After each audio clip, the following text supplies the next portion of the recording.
The age-old battle of fractional distillation versus chromatography.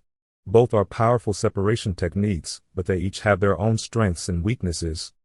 In general, fractional distillation tends to be a bit more efficient when it comes to separating out larger volumes of a mixture.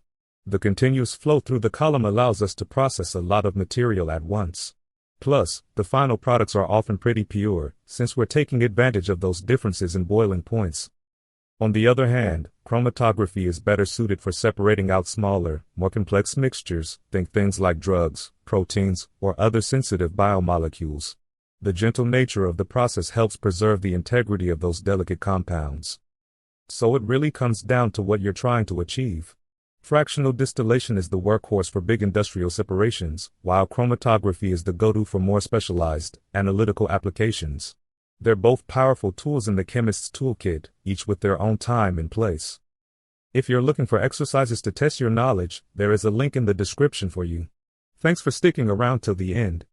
If you enjoyed the video so far and want to see more content like this, make sure you hit that subscribe button. Thanks for watching.